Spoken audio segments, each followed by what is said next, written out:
Breaking news చూస్తున్నాం. ఉమ్మడి పాలమూరు జిల్లాలో మున్సిపల్ చైర్మన్ల పీఠాల వేట మొదలైంది.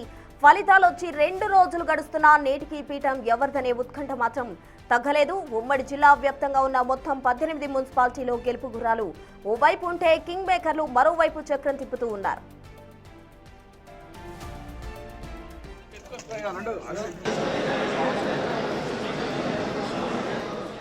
ప్రధానంగా మహబూబ్ నగర్ కార్పొరేషన్ లో విచిత్ర పరిస్థితి నెలకొంది. ఇక్కడ ఏ పార్టీకి మ్యాజిక్ ఫిగర్ అందలేదు. దీంతో ఇద్దరు ఇండిపెండెంట్లు ఇప్పుడు హాట్ టాపిక్ గా మారారు. అయితే అనూహ్యంగా ఎంఐఎం అభ్యర్థి కాంగ్రెస్ కు మద్దతు తెలపడంతో హస్తం పార్టీకి కాస్త బలం పెరిగింది. ఉమ్మడి జిల్లాలో ఇప్పటికే 13 మున్సిపాలిటీలు తన ఖాతాలో వేసుకున్న కాంగ్రెస్ మిగిలిన చోట్ల కూడా పీఠం దక్కించుకోవాలని స్కెచ్ వేస్తోంది.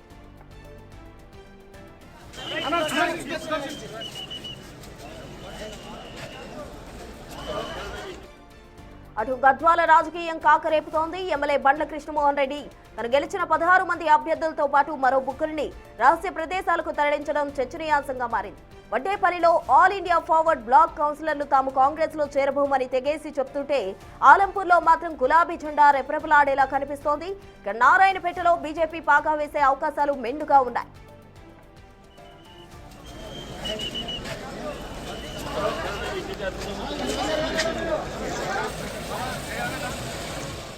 ఇక అమరచింతలో హంగ్ ఏర్పడడంతో సిపిఎం అభ్యర్థి ఇప్పుడు డిసైడింగ్ ఫ్యాక్టర్ గా మారారు. మరి రేపు జరగబోయే చైర్మన్ ఎన్నికల్లో ఎవరి వ్యూహం ఫలిస్తోంది, ఎవరు పీఠంపై కూర్చుంటారు అనేది ఉత్కంఠగా మారింది.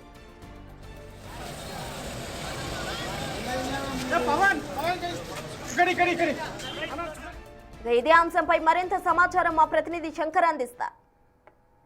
పాలమూరు జిల్లాలో మున్సిపల్ పీఠాల కైవసం కోసం ఆయా పార్టీలు క్యాంపు రాజకీయాలకు తెరలేపుతున్నాయి. రేపు జరగబోయే మున్సిపల్ చైర్మన్ పీఠాలకు సంబంధించి ఇప్పటికే ఆయా పార్టీలు గెలిచిన అభ్యర్థులను ఇతర ప్రాంతాలకు తరలించారు. ప్రధానంగా ఉమ్మడి పాలమూరు జిల్లాకు సంబంధించి మొత్తం 18 మున్సిపాలిటీలకు గాను 13 కాంగ్రెస్ కైవసం చేసుకోగా ఒక కార్పొరేషన్ కు సంబంధించి ఏ పార్టీకి మ్యాజిక్ ఫిగర్ దక్కలేదు. దీంతో కాంగ్రెస్ పార్టీలో ఇండిపెండెంట్ అభ్యర్థులతో పాటు మరొక ఎంఐఎం అభ్యర్థి చేరడంతో 29 స్థానాలు ఉన్నటువంటి కార్పొరేషన్ కాంగ్రెస్ సంఖ్య 31కి చేరుకుంది. దీంతో అక్కడ కాంగ్రెస్ పాగా వేసేందుకు సిద్ధమవుతుంది. మేయర్ పీఠాన్ని దక్కించుకునేందుకు పావులు కదుపుతుంది. దాంతో పాటు ఇక్కడ స్థానిక MLA NM Srinivasa Reddy ex officio vote ఉంటుంది కాబట్టి అక్కడ మేయర్ పీఠాన్ని దక్కించుకునేందుకు కాంగ్రెస్ కు పెద్దగా కష్టం లేకున్నటువంటి పని. ముఖ్యంగా ఉమ్మడి పాలమూరు జిల్లాకు సంబంధించి అలంపూర్లో ఒక్క చోట మాత్రమే బరాసాకు సంబంధించి 5, కాంగ్రెస్ కు సంబంధించి 5 స్థానాలు కైవసం చేసుకున్నారు మొత్తం 5 వార్డులకు. దీంట్లో స్థానిక ఎమ్మెల్యే విజయుడు ఎక్స్ ఆఫీసియో ఓటుతో పాటు ఎమ్మెల్సీ కూచుకుల్ల ఎమ్మెల్సీ చల్లా వెంకటరామిరెడ్డి ఓటు కూడా దీంట్లో ఆధిక్యంతో బరాసా అక్కడ పీఠాన్ని కైవసం చేసుకునేందుకు పావులు కదుపుతున్నటువంటి సిచ్యువేషన్ ఉమ్మడి పాలమూరు జిల్లా కనపడుతుంది. ఇక్కడ జోగులాంబ గద్వాల జిల్లాలో ఇప్పటికే కాంగ్రెస్ అభ్యర్థులు 16 మంది గెలిచారు. అక్కడ మొత్తం 24 వార్డులు, మ్యాజిక్ ఫిగర్ 19 కావాలి. దీంతో పాటు ఇప్పటికే కాంగ్రెస్ బరిలో రెబల్ గా ఉన్నటువంటి 2 అభ్యర్థులతో పాటు మరొక అభ్యర్థిని బండ్ల కృష్ణమోహన్ రెడ్డి పార్టీలోకి ఆహ్వానించడంతో పాటు క్యాంపు రాజకీయాల పేరిట ఇతర ప్రాంతాలకు తరలించినటువంటి సిచ్యువేషన్. మరి గద్వాల రాజకీయాలు ఏ విధంగా మారుతాయి, మున్సిపల్ పీఠాన్ని ఎవరు కైవసం చేసుకోబోతున్నారు అనేది మాత్రం అక్కడ ఆసక్తిగా ఉంది. ఇక ఎమ్మెల్యే ఎక్స్ ఆఫీసియో ఓటు కూడా ఉంటుంది కాబట్టి తను ఎక్స్ ఆఫీసియో ఓటు కోసం తను అర్జీ పెట్టుకున్నాడు. కానీ ఆయన బీఆర్ఎస్ ఎమ్మెల్యే కాబట్టి బీఆర్ఎస్ పార్టీ ఏ విధంగా స్పందిస్తుంది అనేది మాత్రం సర్వత్రా చర్చాంశనీయంగా మారింది. మరొక వైపు నారాయణపేట జిల్లాలో ఇప్పటికే పూర్తి స్థాయిలో భాజపా తన ఆధిక్యాన్ని ప్రదర్శించింది.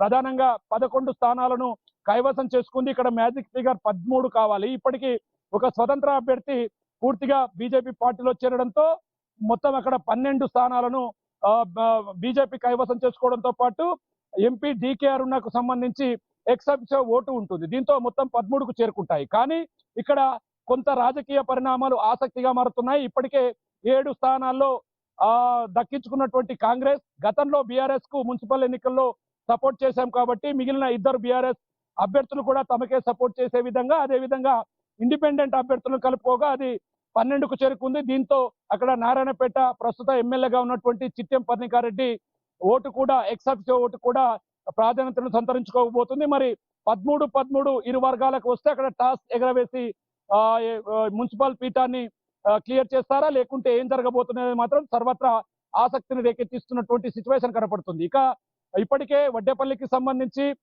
ఆల్ ఇండియా బ్లాక్ ఫార్వర్డ్ పార్టీకి సంబంధించినటువంటి అభ్యర్థులు 8 మంది విజయం సాధించి 10 వార్డుల్లో అక్కడ మున్సిపల్ పీఠాన్ని కైవసం చేసుకోబోతున్నారు. ఏదేమైనప్పటికీ రేపు ఉదయం తర్వాత పూర్తి స్థాయిలో దీని మీద స్పష్టత వస్తుంది. ఏ ఏ పీఠాలు ఎవరెవరికి దక్కబోతున్నాయి, మేయర్ పీఠం కాంగ్రెస్ కైవసం చేసుకోబోతుందా, బీఆర్ఎస్ పార్టీ ఎత్తులకు పై ఎత్తులు వేస్తుందా, బీజేపీ పార్టీ ఎక్సాఫిషియో ఓటుతో నారాయణపేట జిల్లాలో ఆధిక్యం సాధించుకోబోతుంది అనేది మాత్రం సర్వత్రా ఆసక్తి నెలకొంది. ఇప్పటికే ఆయా అభ్యర్థులను క్యాంపు రాజకీయాల పేరిట కర్ణాటక, ఆంధ్రప్రదేశ్, హైదరాబాద్ ప్రాంతాలకు తరలించడంతో పాటు రేపు నేరుగా ఇక్కడికి తీసుకొచ్చి వారి ఓట్ల ద్వారా మున్సిపల్ పీఠాలను కైవసం చేసుకునేందుకు పూర్తి స్థాయిలో పావులు కదుపుతున్నటువంటి సిచ్యువేషన్ ఉమ్మడి పాలమూరు జిల్లాలో కనపడుతుంది.